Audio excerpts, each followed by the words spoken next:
on the camera. Got it. Got it, he says.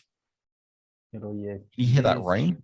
Yeah. Can you hear the rain? It is wild out there. Oh, it's wild here too. I thought you were talking about my rain. It's pelting down here. Yeah. I'm talking about my rain. Okay, one sec. Here's our intro conversation. Folks, this is Screen Watching. It's our weekly discussion of the things we've been watching on our screens. My name is Dan Barrett, joined by Simon Foster, as always.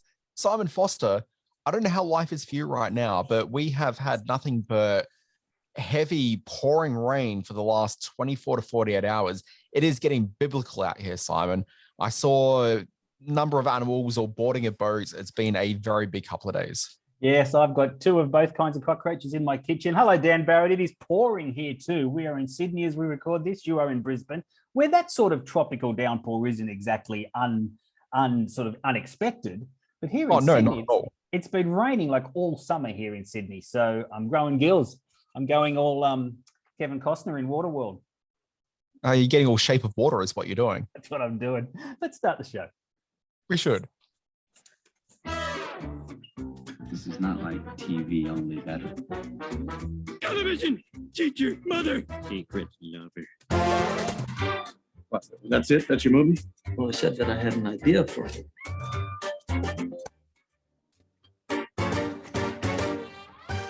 Simon Foster, this is Screen Watching. Sorry, I'm addressing you, but there is an audience of thousands upon thousands of people listening. There is. I know all their names. Hello, audience. Welcome to Screen Watching. It's good to be here, Dan. It's an interesting bunch of movies for me this week. I'm doing an old literary classic with Cyrano. I'm doing a Rock Group horror comedy with Studio 666, and I'm going to mention another beautiful film in cinemas at the moment called Hive. So it's a real mixed bunch this week.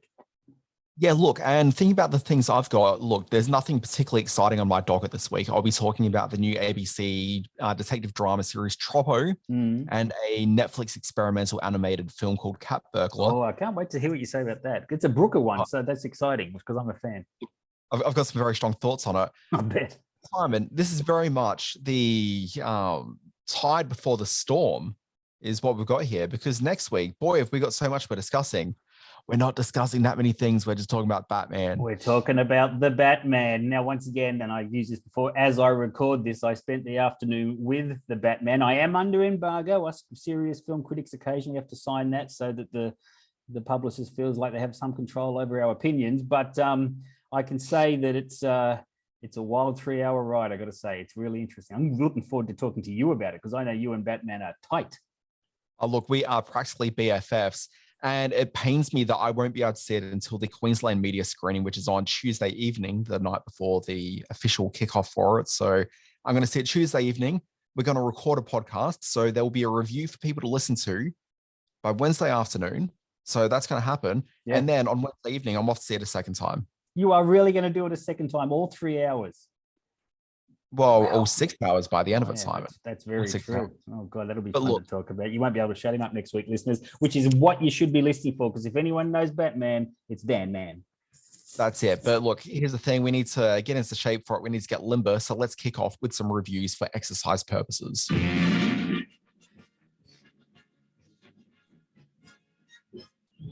It's stinks. We should probably kick off with a tall story with a shorter. No, I'm not going to do that. What a terrible intro. Nice try. Cyrano? Cyrano. Pleasure to meet you, Cyrano de Begerac. You're a freak. Director Joe Wright does soaring lit-based romance like few others. He made Atonement, which was the last film that really made me gulpy sob, as well as gorgeous emotion-filled versions of Pride and Prejudice and Anna Karenina. And these stories really engage his artistry and his storytelling like none of his other films. He also did Hannah, he did The Soloist, he did Darkest Hour, which are all fine films. It felt like a hired gun was behind the camera. Now, Cyrano may be the best Joe Wright film yet. It is, of course, a reworking of Edmond Rostand's romantic classic Cyrano de Bergerac, a favorite amongst literary academics, but probably best known to modern movie audiences as the inspiration for the beloved 1987 Steve Martin film Roxanne. Wright has worked here with writer Erica Schmidt, to absolutely masterfully craft a 17th century Paris to tell the story of the swordsman slash poet who pines for the beautiful Roxanne, but who doubts she would fall for someone as physically unappealing as he. Instead, she falls for one of Cyrano's new regiment, the Guard Christian, a strapping specimen, but not the shiniest sword in the battalion. So Cyrano agrees to be his voice, mostly in letters, but also literally on occasion, to help his beloved Roxanne find true love, even if it means his own longings must go unrequited. We have another musical, which I know excites you, Dan. In a year of big, brassy, lushly orchestral musicals like West Side Story and In the Heights, the original music here is very understated to the point of being almost lost in the film's very lavish production, but the songbook works as a subtle add-on to the characters in Cyrano, not a grand flourish in a sing for singing's sake kind of way. Some of the film's deepest emotions are found in the repeated refrains to the central tune Madly, or in Roxanne's declaration of her own depth and strength in a song called I Need More. Let's get to Cyrano himself. He was cursed with a big honker in the original book, but in Wright's version, he's played by Peter Dinklage, the little person star of Game of Thrones. Now, Dinklage is married to the writer, Schmidt, and she crafted the script to suit not only her husband's dwarfism, but also his towering talent and on-screen charisma. His performance as the forlorn, faultlessly romantic Cyrano is arguably the greatest ever screen version of the hero, I would say, putting him ahead of such actors as Gerard Depardieu, Jose Ferrer, and Christopher Plummer. Dinklage's scenes with his Roxanne, the luminous and very spirited Haley Bennett, are both lovely and heartbreaking. I did have a bit of a weep in this film, and as Christian, Kelvin Harrison Jr. brings depth to a role that is very often underserved, I should say, in adaptations of the text. And in fourth billing, and I didn't even know this going in, is one Ben Mendelsohn doing that thing he's been doing for the best part of a decade now, which is taking small villainous roles and making every frame of film unforgettable. Every film is made better by Mendo, which this comes close to being one of my favorite films of the year so far. I love Cyrano. So the publicist reached out to me a couple of weeks ago saying, Dan, do you want to come along and check out the movie? And I found out it was a musical, so had to decline. That's a shame. Well, no, I mean, the thing is that I know I'm not going to react well to it, so I'm kind of wasting their time as well as mine. But sure. I really like Peter Dinklage. I'm a huge Dinklage head. Mm-hmm. And so I will probably definitely check this out when it's available to me in a home environment. But boy, I mean, my willingness to sit through a musical, regardless how good it is, it's not strong at the best of times. Outside of a Blues Brothers or one or two other things, like it just generally doesn't for me. Well, it's going to be interesting what you think about the next film I review, Studio 666, but we'll get to that in a minute. But I would say that Cyrano is one of the most beautiful looking films and quite unlike any sort of musical I've seen in a long time, because it's all very muted colors, but really sort of beautifully constructed sets that go along with this very sort of gentle type of music that plays into the very sort of gentle emotions that are at play in the film. So big fan of Cyrano. If I would reach out to those of you that aren't, Dan, even if you don't like musicals, get along and see this one. Look, Simon, I'm going to move on. I'm going to talk about a brand new Australian TV drama. It's called Troppo. What you did dishonors all cops. I'm trying to find my husband. You are a private investigator. Is that correct? Who are you? Your new boss if you pay your cards right. Far North Queensland is the setting for the ABC's latest drama series, Troppo. It's a double-handed detective show which has Nicole Schumann teamed up with US actor Thomas Jane as an unlikely duo setting out to solve the season-long mystery of a missing Korean man. Shamon plays Amanda, a woman who's about a year or two out of prison. She's murdered a man and is suddenly feeling the guilt as a result of that. Meanwhile, we've got Thomas Jane playing Ted. He's a former cop who fled to Australia with his wife after he was accused of a heinous crime. He's innocent, but being accused of the abduction and rape of a teenage girl can weigh down on a man. His marriage has since dissolved and he's gone deeper into hiding, mostly into a bottle of drink. The best thing the series has about it is its setting. The tropical background of Far North Queensland makes for an appealing location that surprisingly hasn't really been captured on screen by Australian productions as often as it should. The show looks tropical, but is perhaps not quite as sweaty as the show probably should be. Now, the worst thing about the show is that it doesn't have a whole lot going on for it beyond the location.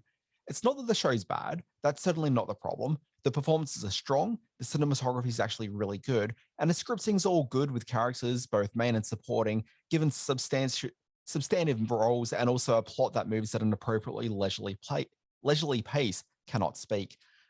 But as an entire package, Simon, the show feels just that. It's a package. One gets the sense the show exists because there was not necessarily great passion for the story, but rather because various elements could be put in place that would assure global sales for the show.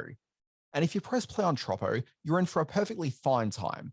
You'll find yourself on IMDb wondering what else Nicole Schuman's done, and you'll know her from SBS's Safe Harbor and On the Ropes. Those are her biggest roles to date. And you'll probably wonder what else you've seen Thomas Jane in, and the answer is pretty much everything. He was in Boogie Nights, he was the Punisher for a spell, he was incredibly well hung in HBO's appropriately titled Hung. You'll like the setting, you might even be curious about the central mystery, but you'll never get deeply involved in it. You won't find anything particularly special on screen, it's just another murder mystery show, and that's fine, I guess. You know, it's interesting. I often wonder when I see the international names, and Thomas Jane's a fine actor, but he's not a star, but certainly an international name. Yeah, why they come to international countries, to countries outside the US production industry to make a show. Sometimes the quality, and you can see up on the screen why they do it, things like Top of the Lake, where the stars come out to work with major talent. But yeah, having a look at Troppo, I haven't seen the series yet, but certainly from the promotions, it seems, as you say, it looks like a package deal to get a star into a bit of Australian scenery to take to the marketplace. And that's not bad. That's the business side of show business. So good luck to them. But that's what it looked like to me. Yeah, and that's absolutely all it is. And the thing is, it's Thomas Jane. Like, I don't really know how big a draw he is outside of people who kind of like him in The Punisher and kind of remember him Boogie Nights. Like, he's not really a name person that way, but that's often the case when they bring a US star out to appear in one of these Australian series. It's very rarely someone that's actually a name draw, but I guess it's enough to bring in financiers and get a few sales across the board. 2 points very quickly. I'm sure they didn't think it at the time. I know that he probably didn't think it at the time, but Gregory Harrison is still best remembered for Razorback. That's been his most enduring project. And yeah. I don't know what it is about these two actors, but I can't separate Thomas Jane and Aaron Eckhart. To me, they're exactly the same person. You can put them in front of me and I wouldn't be able to tell the difference. They look and talk and act the same. That's weird because they don't actually really look anything alike. That's a lie. They do so. They seem to be of the same, cut from the same cloth, as I like to say. Look, I don't know. I mean, they've kind of got a similar jawline, I guess. I'll give you that, but I'm not sure I really necessarily buy into what you're trying to sell here, Simon. All right. Well, I should talk about studio. You know who I do get him confused with, though? Yeah. I've regularly got the confusion with him and John Bernthal. Yes, sort of, kind of. Recently seen in King Richard. Terrific in King Richard too. Yeah, I can see that. Yeah. Something about the two of them. They're interchangeable. I often get you confused for Josh Brolin. I've told you on a number of occasions that I think you've got a whole Josh Brolin thing going on. Is that because I get around in thongs like him and Sicario? Yeah, that's exactly what it is. It's the thongs that gave it away. Let's talk about Studio 666. Foo Fighters, you gotta get me a record. It's our 10th album. We're gonna break the mold on this one. Let's go somewhere we've never been. This place is amazing. Do you guys get this overwhelming sense of death? Doesn't really seem like the right fit. That was a long one. Yeah, you had fun with that, didn't you? Foo Fighter fans get the 80s style horror comedy they've been screaming for Dave Grohl to make since Never with Studio 666.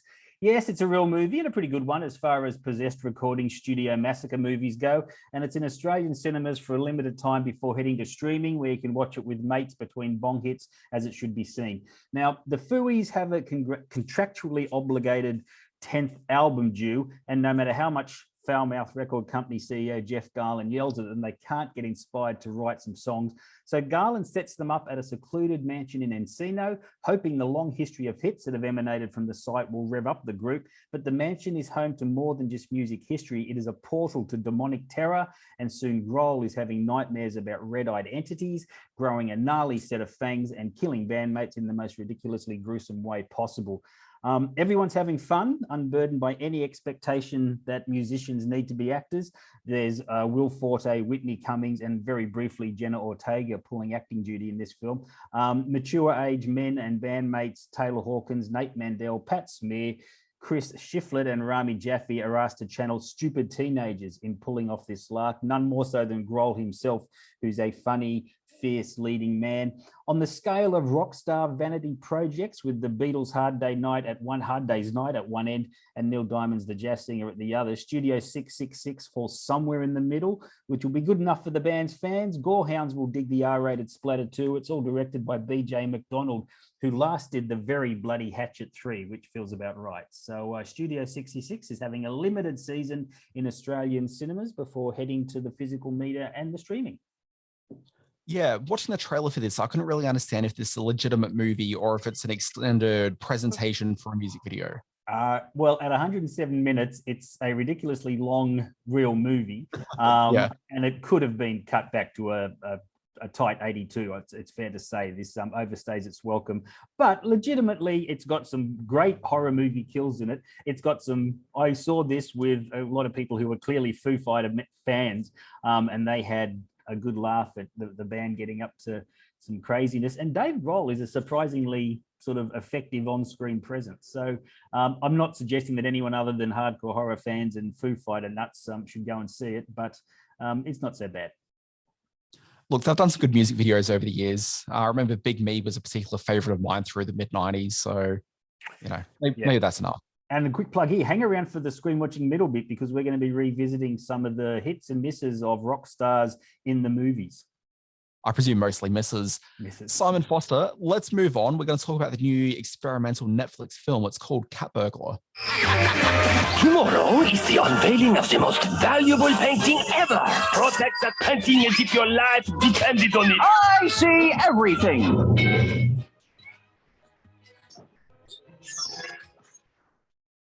As Netflix tell us in all the publicity material, this is a Tex Avery-inspired short cartoon that supposedly runs for 12 minutes. In the cartoon, common thief Rowdy Cat takes on Peanut the security pup, who's the inept security guard at an art gallery, who is charged with keeping a new exhibit safe. We watch the hilarious attempts by Rowdy to get past Peanut to steal the art. Hijinks are all over the cartoon. Now, if Tex Avery was alive to see this, he would roll out his tongue out of his head, grab a giant mallet, and smack his tongue repeatedly until he could no longer utter the obscenities that he planned to exclaim. Fuck, this is terrible, Simon. He wouldn't have said that. That's me paraphrasing. That's you paraphrasing. All right, okay. So Cat Burglar isn't a straight cartoon. It's actually one of Netflix's latest attempts to create an interactive video, a la the Black Mirror Bandersnatch special from a couple of years ago. The way this one works is that instead of choosing your own adventure, and I'm wondering if the lawsuit may have interrupted that somewhat, the viewer's presented with 3 trivia questions. Get them all right, and Rowdy Cat, it's like Facebook, Cat is successful at his next effort. Get one wrong, and Rowdy meets his death, loses a life, and we watch an animated cat float up to heaven, then we watch him try again. He's got 3 lives before he gets up to heaven, where a godlike figure will tell you to go back and start again. Here's the list, Simon, as to why it's bad. Number 1, it isn't funny, ever. Number 2, you're often so bored by what's happening on screen that you're not ready to quickly answer any of the questions. Number 3, the questions have no connection to the cartoon you're watching, so it's a really disconnected experience. Number 4, it really, really isn't funny. And number 5, I was doing this on my iPhone 13 Pro Max, which is a fairly fancy phone, which is at the top end of the Apple food chain. If it's supposed to work on any device, it should work on this device. Yeah. But anytime I tried answering questions, the button was so low down on the screen that the phone thought I was trying to swipe up and out of the app, which I guess subconsciously I was. Now, look, I got 3 levels of questions in. I blew past the 12-minute runtime, and I got so angry about experiencing this whole thing that I just turned the cartoon off and I didn't finish it. In short, I hated it. You might enjoy it if you've never watched a cartoon before and or experienced entertainment. Yes, I did have a play of this on my Netflix channel and got through the whole robbery of the art gallery sequence. It is so lacking in any kind of wit. What Tex Avery was so great at doing was to create these frantic physical cartoons, but also give his characters a sort of somehow a kind of a rich life, a kind of a fullness themselves. These are just two idiot characters banging each other on the head and ripping skin off themselves and all that kind of nonsense. And you're absolutely right about the sort of like the trivia questions that they've asked to move you forward. They're the dumbest, simplest questions, and it becomes a hindrance to the cartoon story that you've got to suddenly stop and say, what is an Australian chocolate bar? A swipe right for Violet Crumble, or swipe left for, you know, pigs in a blanket. Yeah, exactly. So this seems very gimmicky, not at all creative or inspired in any way. This is a real grab at your attention, but nothing else worthwhile. The thing that was so infuriating is that the actual sort of smoothness of the animation with the interactivity, the actual mechanical engine behind that, works really well. But that's the only thing that works really well, because the creativity in this, the writing, the animation, like, it's just nothing's there. Like, it's not that it's bad animation. It's not like you're going to look at it going, that's a terrible character design. Like, that's not sort of what I'm talking about here. I'm talking about the fact that the characters don't really do anything. They don't really embody, they don't imbue any sort of spirituality beyond just the idea that, oh, I'm a funny cartoon character, whack. Like, that's not enough. They actually need to have some sort of spirit to them. It's called Cat Burglar. It shouldn't be on Netflix, but it is. Have a look at that and maybe check it out. Maybe the kids will like it. But see, the kids can't even watch it because some of the violence in it is terrible. So it's called Cat Burglar. I do just want to very quickly mention, I had this in the what else is on at the movies this week, but I did get a chance to see it. It's called Hive.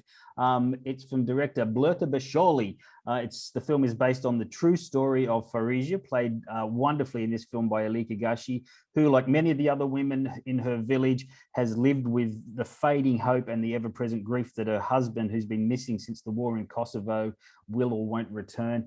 She decides to help support her struggling family, pulls all the other widows in the community together, and they launch a business selling local food product. But the men in the village rise up against her. So this becomes a real challenge for a woman, not only dealing with her own personal demons, but with the men of the village as well. It has won the big 3 awards at the Sundance Film Festival year, the Audience Award, the Directing Award, and the World Cinema Grand Jury Prize. It's the only film to have ever done that. It's such a simply structured and unpretentious film, but it's deeply moving and very profound to watch. It's a gorgeous film. So yes, do have a look at Hive, which is in limited cinema release around the country. Ugh, men. Am I right, Simon? Don't get me started on men. Now, look, before we sort of wind out this segment, we just thought we might do a bit of a run through of what else we've been watching lately. So, Simon, is there anything else that's been on your screens that's worth mentioning? Well, I found a little bit of spare time during the week when I couldn't get motivated to do any work, and I decided to dip into Get Back the Beatles, the Disney Plus Peter Jackson directed documentary, which is the re-energizing of great footage from when the Beatles were recording a TV special or rehearsing for a TV special back in the late 60s. I missed this when it came out a few months back, just couldn't get around. I've watched the first 2 of the 3 episodes. It's relentless. You get to watch these 4 guys sit around the recording studio and bicker and laugh and record some amazing music. And for a Beatle fan like me, that's absolutely enough. It's just wonderful to watch. Jackson did an amazing job with it. Yeah, no, it's great. So I'm a fairly casual Beatles fan, but I certainly got a kick out of I think only the first episode I've seen so far, but I keep meaning to get back to it. Nice. Yeah. The other thing is that I've got the special that played in theaters, which I expected to be on Disney Plus by now, but it's the rooftop concert in full, and I'm pretty keen to see that at some stage. Yeah, absolutely, yeah. Yeah, I imagine it's probably quite a cathartic experience to be able to watch that at the end of I wouldn't call it a grueling 8-hour documentary, but certainly it's a bit of a marathon watch. Yeah, it certainly is. And fascinating. And at times I started to drift away because they were guys mucking around or they were just drinking beer. And there's Yoko Ono, sort of a figure just floating in the background there. And I didn't realize how beautiful Linda Eastman was as a young woman as well. Paul McCartney's wife. She's a stunner. But what else have you been watching, Dan? Well, just think like the sort of lazy, slow train sort of vibe of watching it is kind of the whole point of it. It's supposed to be that you're in the room with them as they are pulling together an album. And an album isn't just people walk in there and go, we've got these 3 songs. What do you all think, guys? It's people sitting around strumming on guitars and finding their way into the music. Yeah, absolutely right. Yeah. Well, I know from your days as a musician, you know that more, better than anyone. No, exactly. This is when I was one of the band members of the Tin Lids. I think we all remember that time period. You were asking what else I've been watching, and here's the thing that's kind of difficult about doing this podcast is that to do this podcast, we have to talk about the constant stream of new things coming through because why an old thing? Because we've already talked about that in a recent episode. But like literally the only things I've been watching outside of new things for the purpose of talking about them on this podcast is watching week to week. And it's easy for you as a film reviewer, Simon. You're just like, oh, watch the 3 movies that came out this week. Mm-hmm. Continues week after week. There's more than just a couple of episodes you review. They keep on going. Yeah. So my week is filled with watching these programs. So I've been watching Marvelous Mrs. Maisel. I've been watching The Gilded Age. But the thing I thought I'd really focus on this week is 1883, because on Monday evening, they had the second last episode for the first season.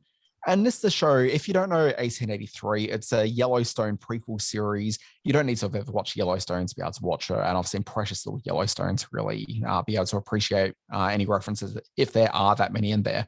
But basically, the whole idea is kind of like a wagon train Western story.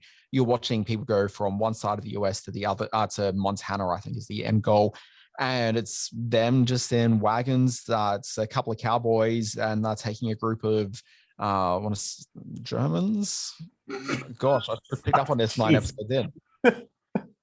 Well, I mean, it looks fabulous. Sam Elliott is in there. I haven't got around to watching 1883 yet, but I think you made the point in one of your newsletters or on the podcast previously that it's got some huge viewing numbers in the US in the flyover states and has got a real following over there. So that's it. So I think checking.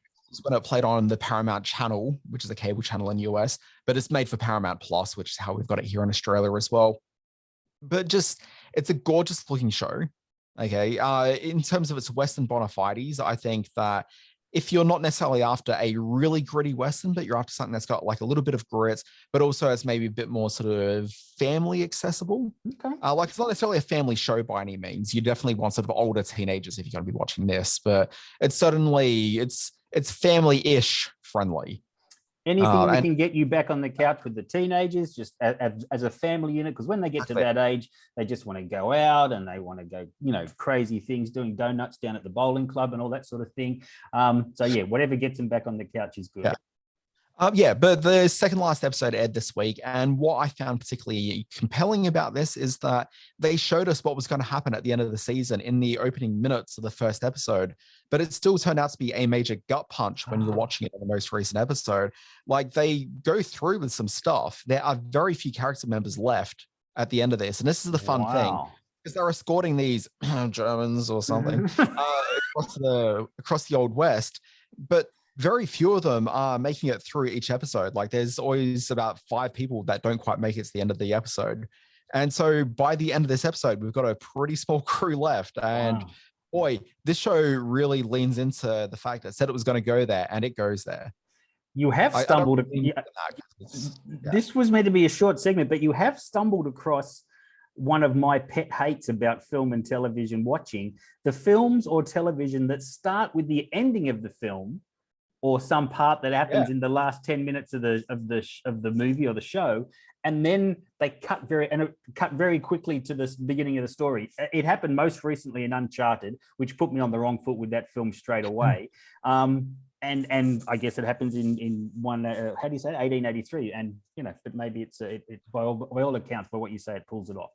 There was a terrible TV cliche, and it was particularly shows from the very late 90s going into the early to mid 2000s. And it was always like a US network drama would do this. And it would start sort of in media res. It would be a character sort of involved in some sort of real heavy duty action taking place. And then the record scratch happens and you hear the voice going, "You're probably wondering how I found myself in this situation." And then it goes back and shows you all that. My God, Simon, it's the worst trope that the screen has ever delivered. I do not care for it. But it's actually fairly effective in this show. It's to the point where I actually forgot that they'd shown us that clip at the beginning. And when they showed us that clip at the beginning, it wasn't really that much of a draw card to bring you into the world of the show either. It's baffling why they even did it, but it's paid off here. And 1883, if you haven't given it a look, or if you tapped out kind of early in, get back to it, because it's doing some pretty interesting stuff. Get Back the Beatles is on Disney Plus. 1883 is on Paramount Plus. Let's ding up right there, Dan. Okay, Simon, explain what we're doing here because this is your baby. All right. I have come up with this idea. Having watched Studio 666, the Foo Fighters film, you would have just heard my wonderful review. Today's screen watching middle bit is rock pop stars / groups and the movies they make. Now, should musos just stop trying to act and be the singer superstars they sold their souls to become? Is there any argument that, quote, Rock Group Vanity Projects can be a good thing? We are going to recall the highs and the lows of music megastars stepping before the cameras. I'll start this very quickly. Now, to me, this falls into two groups. There are the musicians who decide to also be actors. And I you know, at the high end of that, you know, David Bowie in The Man Who Fell to Earth, Jennifer Lopez in Out of Sight, Cher in Moonstruck, and all these musicians, Madonna and Swept Away. Madonna, yeah, who decide to broaden their fan base initially. I guess there's certainly a business position to take on deciding to make movies, but also prove to be very talented in front of the cameras as well. At the low end of that, you have things like John Bon Jovi in Moonlight and Valentino and those sort of things. The other section I'm looking at are films like Studio 666, where the band or the pop or rock star play themselves in a movie setting. At one end of that, as I mentioned, you'd have the Beatles in A Hard Day's Night. At the other end of that, you'd have Kiss meet the Phantom of the Park, which was a horror movie that Kiss made. Yeah, it's quite a thing. So what works, what doesn't? Dan, do you want to grab this and run with it? Well, look, so you proposed this topic to me the other day, and I didn't 100% understand what it was based on the list that I've put together, as I now realize. Good list. A list is a list. Well, I was thinking about sort of more like the Beatles as, like, you know, bands that went off to like be in stuff. So, I mean, obviously there's Beatles movies, there's the animated film, you've got that going on. And so immediately I started thinking about the Monkees, and obviously I've got the TV series. You've got Head, which is a very cool film that I don't think many people have really checked out. Written by Jack Nicholson. Very trippy, and it was directed by someone, wasn't it? Directed by Peter Fonda as well, one of that crazy bunch. But yeah, that was a very trippy sort of sign of the 60s drug culture. Definitely worth catching out. Yeah, and then I started going just from that same sort of era, and this is more just the, you know, manufacturing of a band rather than a real band that are going off to do stuff. But I thought about the Archies. The Archies? Yeah. What, the cartoon Archies? Yeah. Sure, that's one. Absolutely, that's one. Obviously, just as manufactured, you got the Spice Girls with the amazing Spice Girls movie. Yeah, now that's one I'm glad you brought up, because that is a movie that I adore. I think that perfectly captures what the Spice Girls were doing at the time, just the fun, carefree, bubbly sort of girls that they were. And that's exactly what the movie is. So that is it's often been compared to Hard Day's Night, just the story of the band in a fictional way. But I thought, and it's proven out lately where it's become a bit of a cult item for all the right reasons, thankfully. I think Spice World's a great fun movie. Now, this is no hyperbole from my end, but I legitimately saw that in the cinema about 4 to 5 times. Yeah, I believe I've never seen it since, but I saw it in the cinema 4 or 5 times. But you were with people, weren't you? You weren't alone. Moving on. Other things I thought about were The Heights, which was the 90210 spin-off series that spawned the classic song, what's it called? Why Don't You Talk to an Angel? Will You Talk to an Angel? Boy, you have gone left of field on some of these. I love it. Gosh, this is just where my brain goes. The Blues Brothers, the aforementioned Blues Brothers. Sure. Obviously started out on TV. Yeah, a great example of also great names, great comedians in Belushi and Aykroyd also bringing their love of music to their performances. So yeah, that's a perfectly legitimate one. Strong music bona fides there. Flight of the Conchords. Sure. Which is very much in exactly the definition of what you were after from this segment. Yeah. Just because I kept on scribbling down names, I thought about the Partridge Family, which I don't know that really quite counts. It was never quite a band outside of the show in the same way the Monkees were. That's true. Yeah. And then I just thought about some amazing musical artists like Madonna with the aforementioned Swept Away. But then also I thought about like the attempts by one Kylie Minogue, Kylie, to make it in the pictures with great films like Biodome, I think was one of the classics that she did. And then I guess maybe also like The Delinquents. Yeah, people quite liked Delinquents, and she was used to good effect as Tinkerbell in Moulin Rouge, if I remember correctly. So she turns up occasionally. Oh wait, she was also Cammy in Street Fighter. Yes, she was. Yeah, she starred opposite old JCVD in Street Fighter when he came to Australia to make it. God, that was a terrible film as well. But that wasn't Kylie's fault. That was just a terrible film. Julia. You got any more there?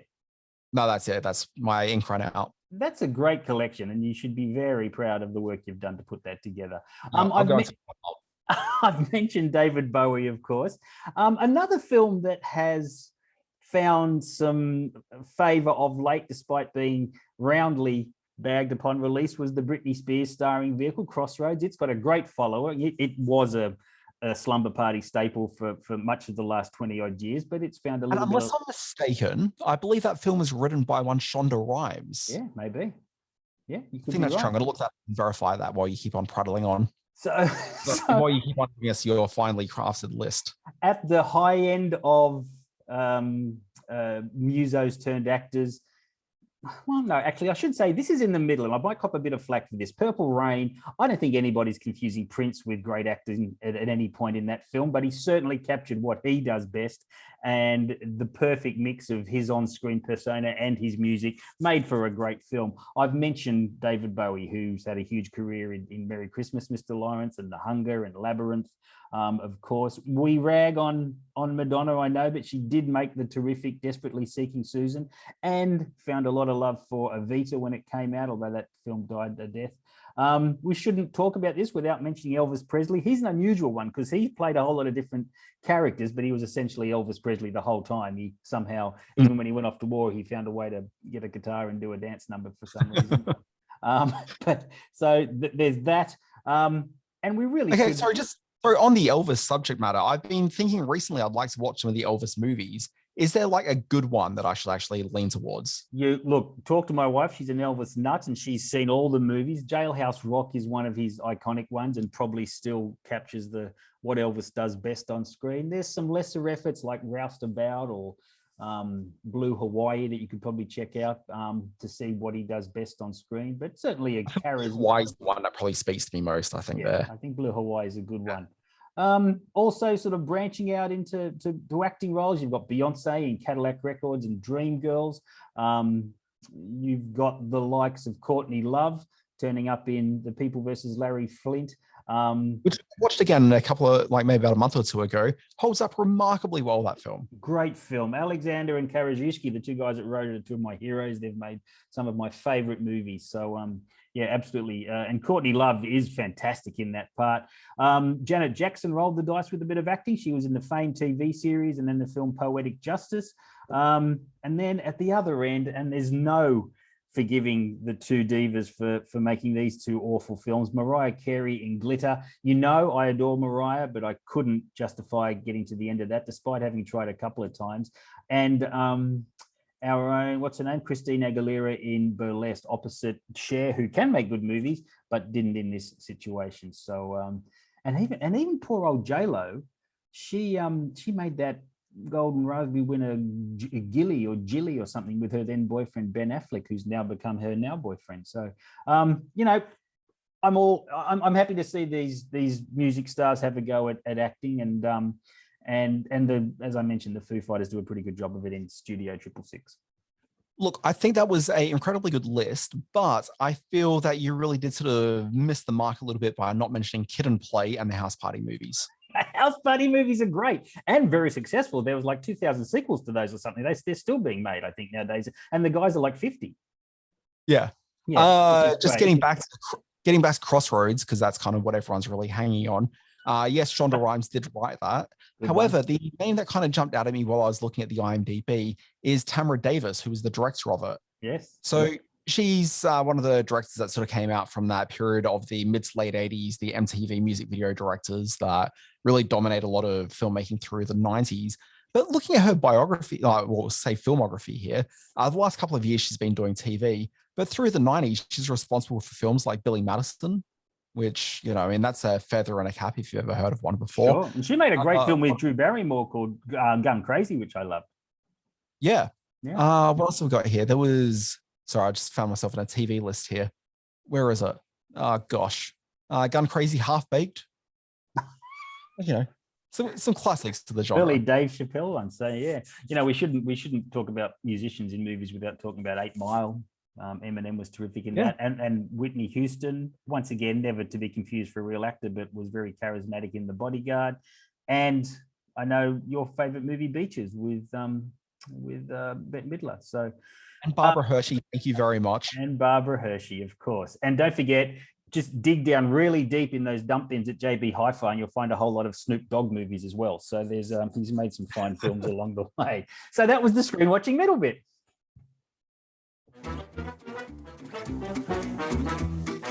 So I got so deep in Tamara Davis music video filmographies that I couldn't play this thing then. Do you realize that she directed the music clips for, what have we got here? The Lemonheads, It's About Time. Wow. The I Got You, Babe cover version between Cher and Beavis and Butthead.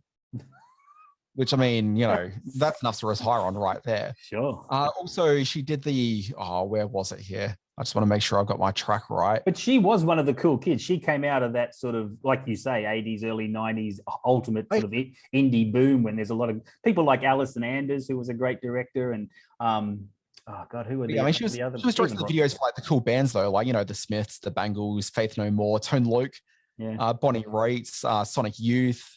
Bette Midler, she did the From a Distance music video. Really? I love doing this, the IMDb rabbit hole where you go down and find that, you know, these amazing directors have all done commercial work or video work is great fun. Makes for great podcast. It really does. People love hearing someone read stuff from the internet. Hey, let's take a look at the week ahead, because we do that kind of thing here on the podcast. New and returning TV series. We've got on the 25th, wait a sec, that's today. We've got Vikings Valhalla, which is the sequel series to Vikings. It's set 100 years after the TV series that we'd seen previously. One presumes it's got a brand new cast. One would think so. Are you excited about Joe versus Carol? This is the scripted version of the Joe Exotic Carol what's-her-name story, which was shot here in Australia with Cole McLaughlin and John Cameron Mitchell and the very funny Kate McKinnon. But the trailer for it looks really tinny and cheesy, and certainly nowhere near as entertaining or as sort of as deep a dive as the documentary series was. I'm wondering what they can bring to it that the documentary didn't provide. Nothing. So basically, Tiger King came out as a documentary series and blew everyone away. Everyone was obsessed with Tiger King. And very quickly, people looked around saying, wait, there's lots of Joe Exotic related news articles and documentaries and podcasts that already exist. We can easily get the rights to one of these and make our own show or movie. So there was about 3 or 4 different productions that all got announced within a space of like a week and a half, where everyone was off to do their own Tiger King related TV series. And just like none of them were ever going to be any good. Like you have to consider that from the get-go. But then also like so many of them have just fallen apart since then. But Joe and Carol is one of the very few that's made it to an actual production. And like, come on, like nobody cared about the sequel documentary series to Tiger King. No, that really fell in a heap, didn't it? Yeah. And I mean, that was far lower stakes than Joe and Carol is. Like people aren't going to be watching this in a meaningful way.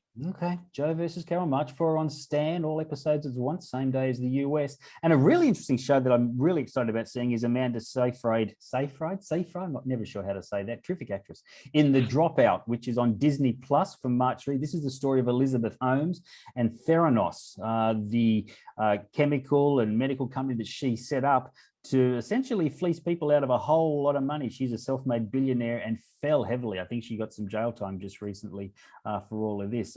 Great trailer for The Dropout, so I'm very keen to see it. Yeah, I mean, you probably shouldn't have put it on the list on account of the fact that, actually, no, we won't have time to review it next week. No.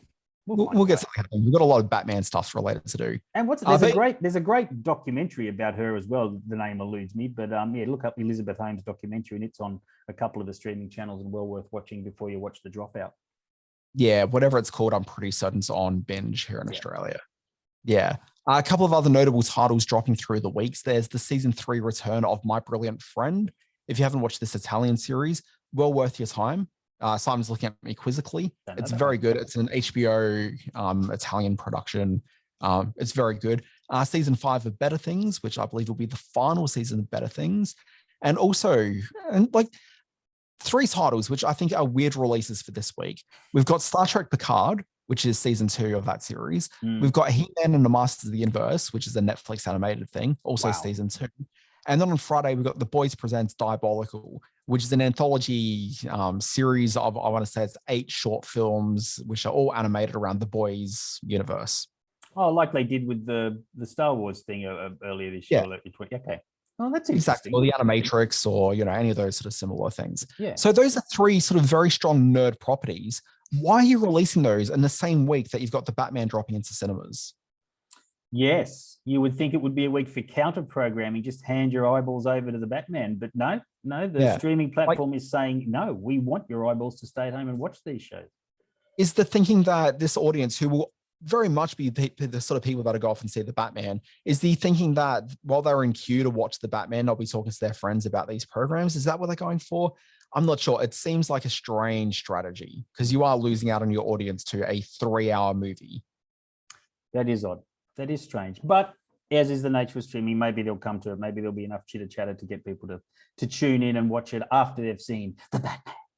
Yeah, maybe. Simon, what else are we doing here? We've got a rundown. I should probably talk about this. There's a movie thing. What movies are coming? Well, I just thought I'd mention there wasn't a lot that I could find. One movie I did want to mention is called The Weekend Away. It stars the lovely Leighton Meester. This is the story of a woman who goes on a weekend getaway to Croatia that goes very bad when a woman she's friend with is accused of killing her best friend. Notable because it's directed by an Aussie, Kim Farrant, who did the Nicole Kidman film Strangerland a couple of years ago. This is one of her rolls of the dice over in the Hollywood system. March 3 on Netflix. And there's a couple of special event screenings as well. So one that I hadn't heard anything about at all is some anniversary screenings of The Godfather, which I assumed would be happening at some point this year, but I didn't see them promoted. But you tell me here that they're going to be playing in all capital cities. Which cinema chain is going to carry them in Australia? Across the board. All of them have got it. Event, Dendy, Palace are all screening 50 anniversary sessions of the first Godfather this week, and then next week they're doing Godfather Part 2. So if you've never seen these incredible works on the big screen, they're absolutely worth catching.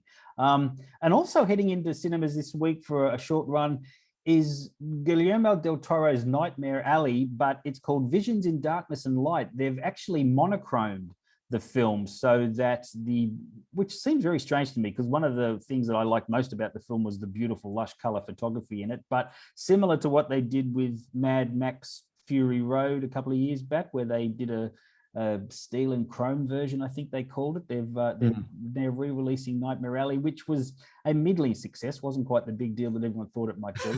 Middling success is very polite. This was a financial massive bomb, Simon. This did not do well at all. It took a bath, that's for sure. I'm sure they're hoping that putting it out in black and white will bring in the audience.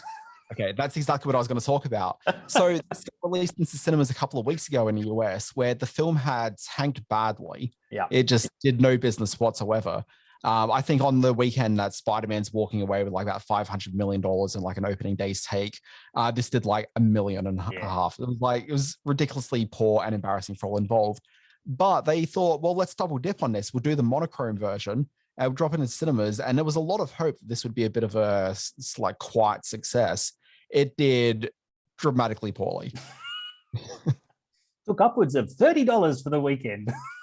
I think even then that might be a little bit generous. Wow, that's a shame. That's a shame. It's a strange tactic to do this black and white re-release of something. And I'm certainly not against black and white films.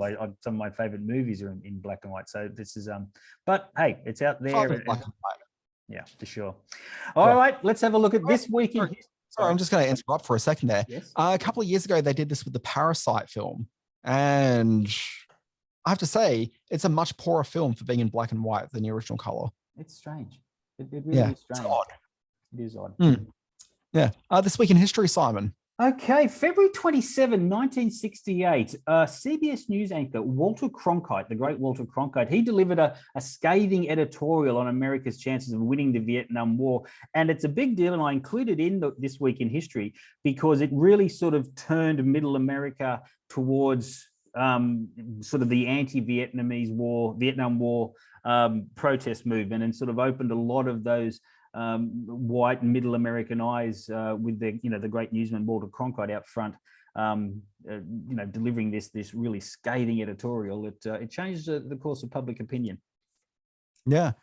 Speaking of a scathing indictment against American culture, February 27, 1996 was the date that Happy Madison Productions was founded by Adam Sandler. Yeah, didn't we just mention that? The Madison Happy Gilmore was directed by Tamara Davis. How about that? Billy Madison. Come full circle. February 28, 1983, the final episode of MASH, a 2-hour special directed by Alan Alda, titled Goodbye, Farewell, and Amen. It aired on CBS to a record 125 million people watched the final episode of MASH. I remember very vividly at the time reading a trivia bit about how the ad breaks almost emptied the New York water system, the sewage system, because everybody got up and went to the toilet and flushed at the same time, and there was a noticeable level change in the sewage system. So come here for all your sewage news. This is Sewage Watch. Yeah, I think that story is a little bit You think it might be not quite entirely genuine. I have heard that before though. Just interestingly, or interesting to me at least, MASH is a series that I generally don't like, but I've always liked that final episode. And I realized what it was when the DVD sets came out, why it was that I responded to that final episode and not the regular series, the laugh track. Yeah, no laugh track. There's no laugh track on that final episode. Yeah. Whereas on the DVDs, you can actually turn that laugh track off. And while the tone of it is slightly off, I still prefer that much more than I do the series with the laugh track. As you would know, the laugh track in MASH was very much the heavy hand of the networks that are coming down on them, saying we're not going to put that on there without a laugh track. It's meant to be a comedy. But you know, Alan Alda and the production fought hard not to have a laugh track in the surgery scenes. And over the years, they cut the laugh track back more and more. So I don't know if there's a laugh track in the last couple of years of MASH, and as you say, there's certainly none in Goodbye, Farewell, and Amen. Yeah. Simon, final thing, March 2nd, 1933, King Kong starring Fay Wray premiered at Radio City Music Hall. Yeah. Now, Simon, there's been accusations in this podcast. I'm not necessarily going to say who's leveled these accusations, but I think we all know who it is. That I don't do any research or any pre-preparation for this podcast.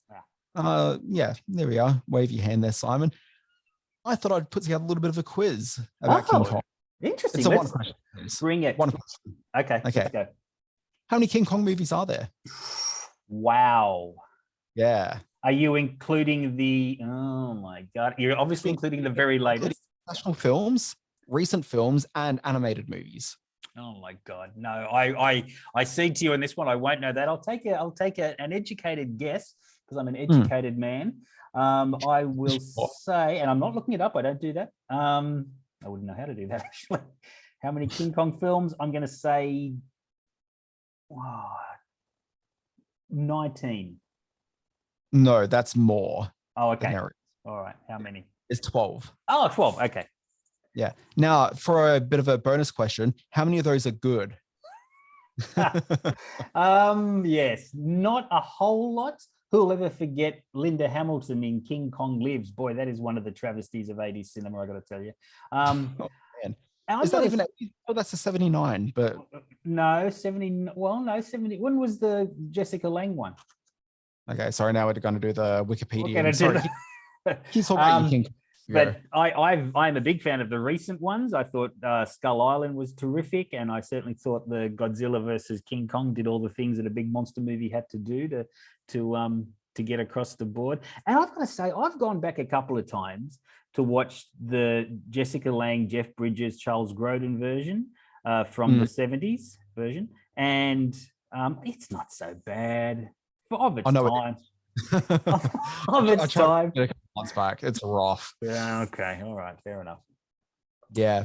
Just trivia point, 1976 was the first one, and the sequel King Kong Lives was 86. Yeah. I didn't realize it was so much later. I thought it was like 2 or 3 years. It's a sequel in name only. Really, it's a very different film altogether. I don't think they tried to sort of link them together, but boy, it just had some of the worst animatronic stuff you've ever seen in a film. Poor Linda Hamilton. She's never really found a career outside of the Terminator films, but I digress. Happy birthday. Sorry, Beauty and the Beast. Oh, that's true. Yeah, no, she's had TV success. I do apologize to all the Linda Hamilton fans out there. No, not happy birthday. No, not that. Please, no, not happy birthday. February 27, 1983, Kate Mara, the best of the Mara sisters. People know her from the House of Cards, The Fantastic Four, and a 1997 episode of Law and Order. She was born. She was born, indeed she was. February 28, 1923, a wonderful character actor called Charles Durning. If you don't know his name, you do know him from memorable parts in The Sting, in Tootsie. He does an incredible soft shoe shuffle dance number in The Best Little Whorehouse in Texas. Go on a Charles Durning binge if you can at any point. He was one of the most important sort of character actors of the 70s, 80s, and for a little while into the 90s. Yeah. Muppet Movies, probably my favorite Durning. Oh, yeah, of course. Yeah, he was great in that. What else we got here, Simon? We've got Sarah Bolger, who's certainly a name that I know, but I don't think I actually know who she is. February 28, 1991, she celebrates a birthday. Notes here tell me that she was in a Spiderwick Chronicles and A Good Woman is Hard to Find. Which was so a very tough sort of working class British film from a couple of years ago, and she had some wild scenes in that. I love Sarah Bolger. And one of my favorite television personalities, on March the 2nd, 1970, Alexander Armstrong was born. Now he presents the Pointless game show out of the UK, which is with Richard Armstrong, with Richard, what's his name? Really tall guy? Oh, I've blanked. He's on Would I Lie to You all the time, and yeah, I know him. Richard. And he's also did a terrific comedy series called Armstrong and Miller for a few years. But Pointless is what Alexander Armstrong is known for. And I just looking at this, I realized he's younger than me, and now I'm depressed. Yeah. There's something which I suspect that people listening to this podcast may not necessarily know. We're talking to a Pointless champion. Yes. The wife and I went on the very short-lived Australian version of Pointless. If you bear with me 1 second, just stretch for me, Dan. I can tell you that the Richard in question earlier was one Richard Osman. Hello.